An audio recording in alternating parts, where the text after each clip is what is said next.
You gotta have props. You gotta have something to hold on to.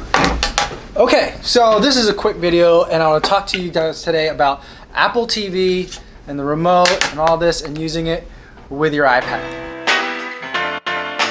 All right, and so a lot of times we get clients that'll ask us if we can set them up with an Apple TV so that they can just AirPlay what's going on, whether it's TrialPad or whatever they have on their iPad, to the projection screen in the courtroom, or if they could do it in some other courtroom. And the answer is technically yes. This is a supported feature and function in TrialPad, and technically you can do it, but we never recommend that you do it.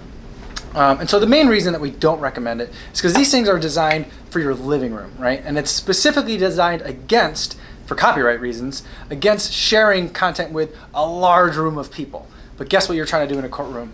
Share content with a large room of people. And so while you're not going to be showing bootleg copies of, say, Moana, you are going to be trying to show a lot of content over long distances. And I think that's the thing that people forget about when they try to take stuff from their homes and living rooms and put it into a courtroom setting, is that the size and scale of things is just an order of magnitude bigger.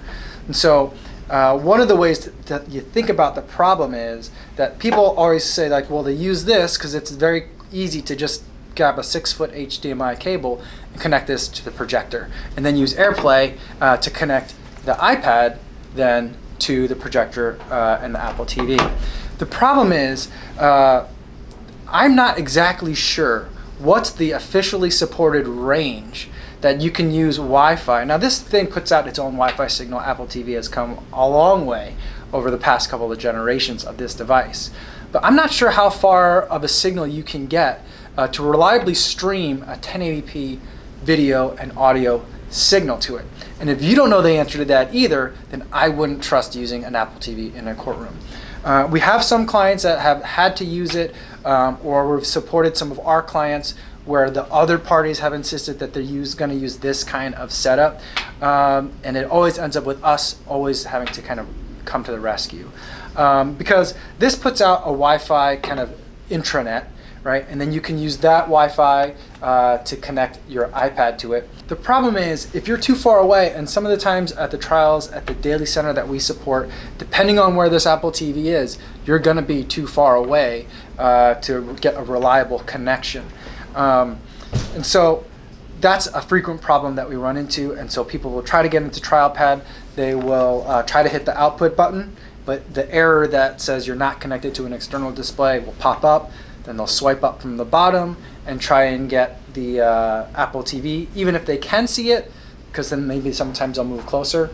For whatever reason, it's not always a very clear-cut way of fixing the problem of getting the Apple TV connecting to AirPlay. So the way we look at it is, if you absolutely want an Apple TV because you want to be able to walk around, that's one thing. If you're using the Apple TV because you don't know how else you would otherwise connect it, and it's just kind of, you're using it to try and solve a wires problem, I think that's a really bad reason to go with Apple TV. If you have any experiences using AirPlay or having trouble connecting, a lot of times we've had to kind of force restart everything in order to get the connection to work again. If you have any experiences like that, I'd love to hear about them in the comments. And especially if you've used it and you always use it and it always works great for you, I definitely want to hear about that too, because I don't want this to just be kind of a one-sided conversation. I'd love to talk to you down in the comments.